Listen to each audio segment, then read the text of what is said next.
성령의 열매라는 말씀으로 함께 은혜를 나누겠습니다. 성경은 우리가 어두움에서 벗어나 하늘나라에서 이미 살고 있는 사람이라고 말합니다. 골로새서 1장 13절에 그가 우리를 흑암의 권세에서 건져내사 그의 사랑의 아들의 나라로 옮기셨으니, 성경이 우리는 이미 어두움에서 벗어나 빛의 자녀로서 하나님의 나라 가운데 살아가는 사람이라고 분명히 말하고 있다는 것을 잊지 마십시오.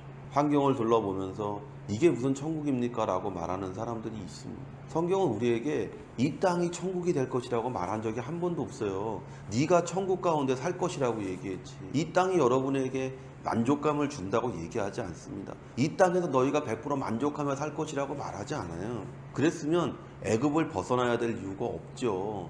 근데 성경은 애굽을 벗어나는 것부터 시작하잖아요. 애굽을 벗어나야 되고, 비록 광야 같은 인생이지만 그 인생을 지나서 마침내 주님이 예비하신 곳에 이르는 것이잖아요.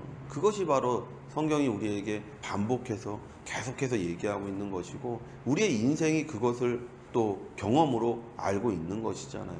젊을 때는 이것만 있으면 행복할 것 같았고, 지금도 우리가 그런 삶을 살잖아요. 이것만 조금 채워지면, 이것만 조금 더 주어지면, 이것만 좀 더 되어지면 우리는 더 지금보다 행복할 거라고 말하지만, 그러나 그렇지 않다라는 거 우리가 너무나 잘 알고 있는 거예요. 이 세상에서 만족감을 가질 수 있는 것은 아무것도 없어요. 이 세상이 여러분에게 줄 수 있는 것은 결국 허무와 멸망이라는 것이라는 것을 절대로 잊으면 안 돼요. 우리가 예수 안에 산다는 것은 이 세상에서 마음이 떠난 사람이라는 것이죠. 우리는 하나님의 아들 나라에 살고 있는 사람이에요.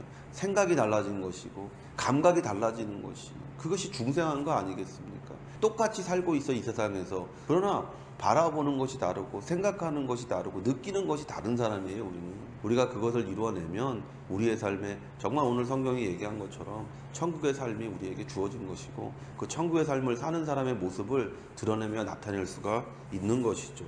그러므로 우리가 지금 사는 것은 한편으로는 천국을 누리며 사는 삶이고, 또 한편으로는 완전한 천국을 꿈꾸는 삶을 살고 있는 거예요. 우리가 이 땅에 육체가 있는 한 우리는 완전한 천국 가운데 살 수 없죠. 이 육체가 가지고 있는 한계가 있잖아요. 질병이라는 한계, 느낌, 감정이라는 한계, 또는 우리가 이 육체 안에 갇혀 있는 것에 대한 어떤 불안과 염려와 근심과 죽음이라는 큰 공포와 두려움이 우리 가운데 있잖아요. 그러나 천국은 이미 우리 가운데서 시작된 것이에요.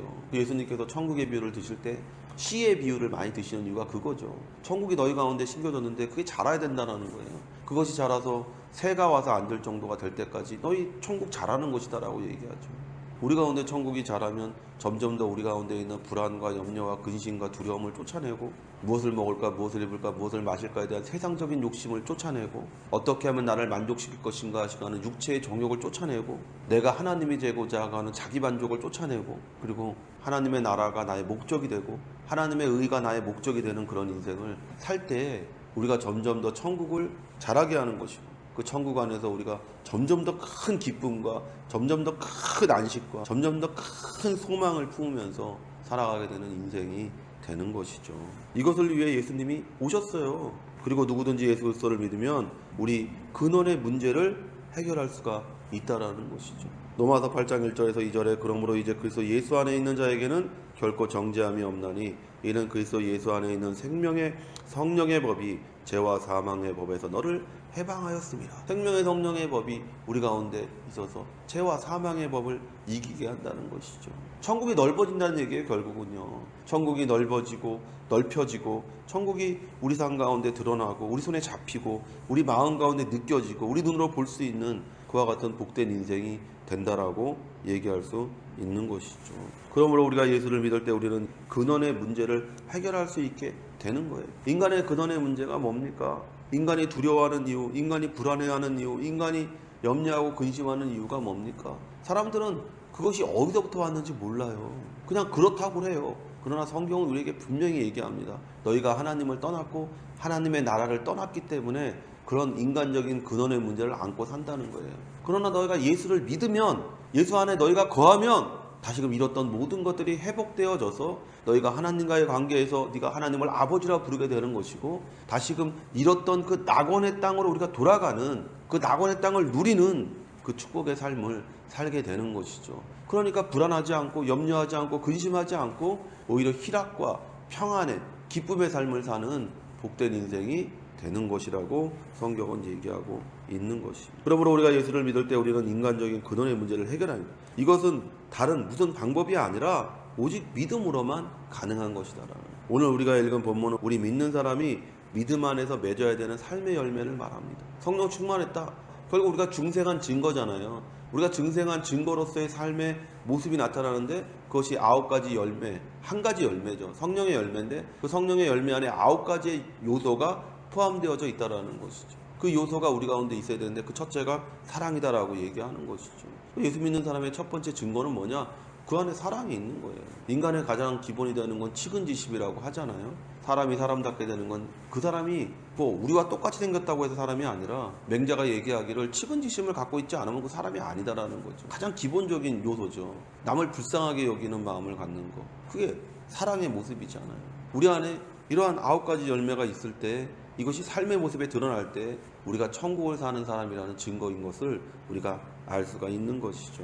그러나 이 열매를 맺는 것의 가장 큰 적이 무엇인지를 본문은 자세히 기록합니다. 우리가 왜 성령을 받고 그 성령의 충만함을 받았다고 하는 사람들이 왜 여전히 이 9가지 열매가 그 사람들 가운데 나타나지 않습니까? 그 가장 첫 번째, 가장 큰 문제가 뭐냐면 오늘 갈라디아서에서 얘기하는 게 바로 그거예요. 갈라디아서 5장 16절에서 21절은요. 육체를 따라 사는 사람들의 특징을 보여주고 있어요. 우리가 성령의 열매를 맺지 못하는 가장 큰 이유가 뭐냐면 우리를 가두고 있는 이 육체라는 거예요.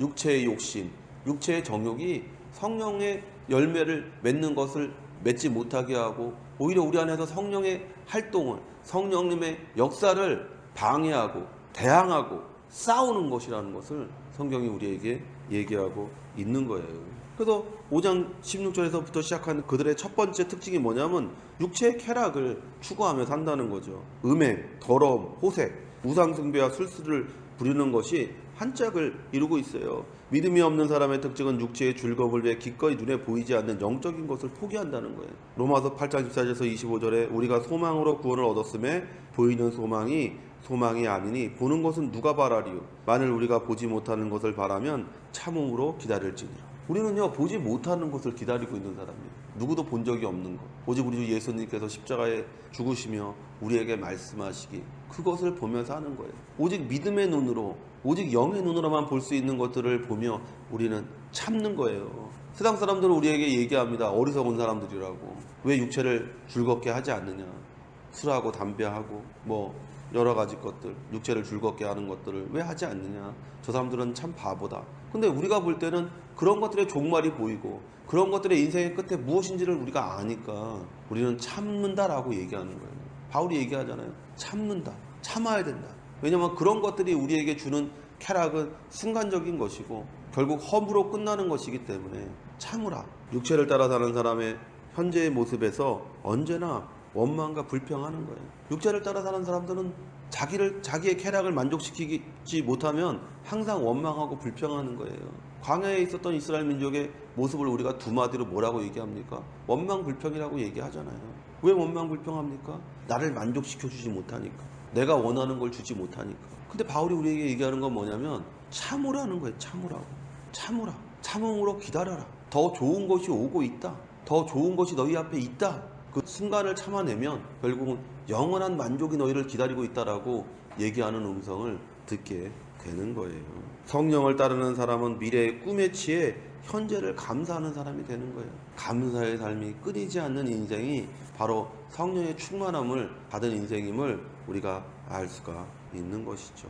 아담이 현재 눈에 보이는 것을 위해 영원한 하나님의 나라를 버리지 않았습니까? 두 번째 특징은 뭡니까? 남과 비교하며 사는 사람이 되는 거예요. 육체의 사람은 다른 사람과 자신을 비교하며 사는 것을 좋아합니다. 원수를 맺는 것과 분쟁과 시기와 분냄과 당짓는 것과 불리함과 이단과 투기가 바로 육체에 속한 사람들의 또 다른 특징이라는 거예요. 남과 자기를 비교하면서 사는 거예요. 저 사람은 몇 평에 사는데, 저 사람은 뭐 어떻게 사는데, 저 집 남편은, 저 집 자녀는.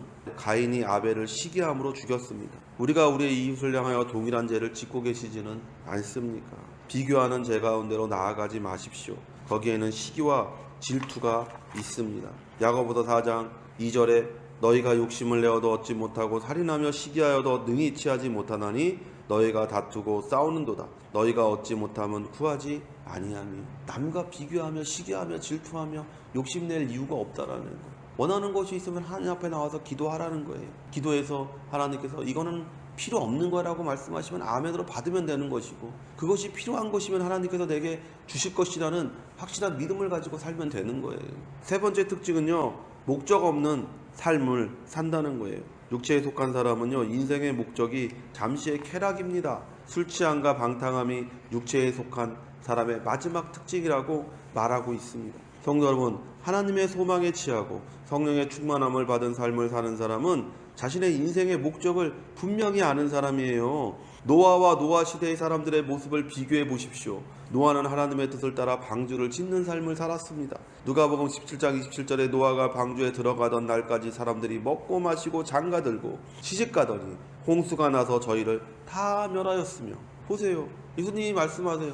야, 노아 때 노아가 방주에 들어가기까지 노아는 방주를 지었는 동안에 세상 사람들은 먹고 마시며 결혼하고 시집가고 장가가고 자식 낳고 그렇게 살았다는 거예요. 노아는 인생의 목적이 방주 짓는 거 딱 하나였어요. 하나님의 말씀을 따르는 게 그 사람의 목적이었어요. 자기가 방주를 짓고 싶어 지은 게 아니잖아요. 하나님이 방주를 지으라고 말했기 때문에 노아가 방주를 지었어요. 방주를 짓는 동안에 나머지 사람들은 무슨 인생의 목적을 갖고 살았나요? 자기 욕심을 이루려고 하면서 살았어요. 우리 혹시 그렇게 살고 있지 않나요? 교회가 왜 부흥해야 됩니까? 부흥의 목적이 뭡니까? 그걸 잘 생각해야죠.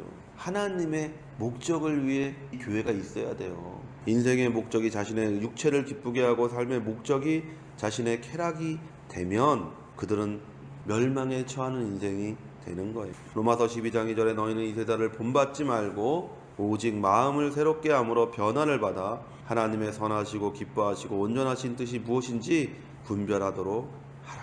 보세요, 이 세대를 본받지 않는 거 뭐냐?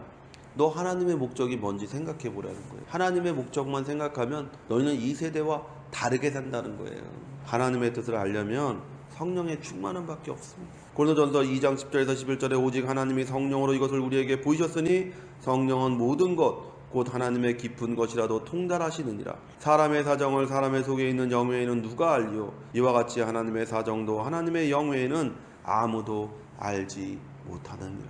우리가 우리를 향한 하나님의 뜻을 아는 방법, 교회가 하나님의 뜻을 아는 유일한 방법은 우리가 성령의 충만함을 받아서 하나님의 그 사정과 하나님이 우리를 향하신 그 뜻을 분명히 아는 거예요. 우리는 세상의 영에 취하든지 아니면 하나님의 영에 취하든지 둘 중 하나를 선택해야 돼요. 세상의 영에 취한 사람들 육체를 만족하면서 하는 겁니다. 하나님의 영에 취한 사람들 하나님의 목적을 향해 사는 겁니다. 그 하나님의 목적을 향해 살 때 오늘 성령의 열매가 자연스럽게 우리 가운데 나타나는 거예요. 내가 성령의 열매 맺어야지, 사랑해야지, 내가 뭐 절제해야지, 이것이 아니라 하나님의 목적이 뭔지를 생각하는 거예요. 내가 이 땅에 살아가는 이유를 생각하는 거예요. 내가 예수 믿는 사람으로서의 남편, 예수 믿는 사람으로서의 아내, 예수 믿는 사람으로서의 자녀라면 내가 어떻게 행동할까? 그러면 당연히 성령의 열매가 맺히죠. 당연히 여기 나오는 것들을 내가 하게 되죠. 하고 싶어서 하는 게 아니라 자연스럽게 되는 거예요. 아니 뭐 사과나무가 사과를 맺으려고 애를 씁니까? 감나무가 감을 맺으려고 애를 씁니까? 사과나무니까 사과를 맺는 거예요. 때가 되면. 감나무니까 감을 맺는 거예요. 문제는 뭐냐? 사과나무도 감나무도 자연스럽게 맺는 거는요 별로 크지 않고 맛이 없어요. 그러니까 어떻게 합니까? 가지치기 해주잖아요. 벌레가 먹을까봐 봉다리 싸주잖아요. 우리는 그걸 하는 거예요. 우리가 사과나무예요. 그런데 우리가 다소 거친 면이 있고 그래서 아름다운 열매가 나오지 않으니까 하나님이 환경을 통해서 우리를 자르는 거예요. 이렇게 착착착착. 예? 환난을 통해서, 고난을 통해서, 또는 옆집 사람을 통해서, 또는 윗집 사람을 통해서 내가 어떤 사람인지를 드러내는 거예요. 위에서 쿵쾅쿵쾅쿵쾅거리고 막 소리 지르고 악소는 요즘 뭐 그런 문제가 많잖아요. 층간소음. 그때 내가 어떤 사람인지가 드러나는 거예요. 거기서 내가 정당화해갖고 에이 누구나 다 이렇게 화를 내는 거야. 그러면 의미가 없죠. 그럼 뭐 예수 왜 뭐하러 믿어요? 똑같은데. 그럼에도 불구하고 내가 기도하면서 위층 사람에게 웃으면서 좀 너무 심하시네요 라고 얘기할 수 있는 사랑의 사람, 절제의 사람, 자연스럽게 그렇게 우리가 되는 거죠. 어떤 나무냐에 따라서 그 열매를 맺는 거예요. 우리는 이미 예수를 믿어 감람나무가 됐고, 우리는 예수를 믿어 무화과나무가 됐고, 예수를 믿어 포도나무가 됐어요. 그러면 거기에 합당한 열매를 맺어야 되는 거죠. 그런데 우리가 왜 열매를 맺지 못합니까? 우리가 그런 나무가 아니라는 거죠. 아직 우리가 철저하게 주님 앞에서 내 자신이 어떤 사람인지를 깨닫지 못했다는 것이죠. 에베소서 5장 18절에 말합니다. 술 취하지 말라. 이는 방탕한 것이니 오직 성령의 충만함을 받으라. 술 취하지 말라. 이 세상에 취하지 말라. 물질에 취하지 말라. 자기 자신에게 취하지 마십시오.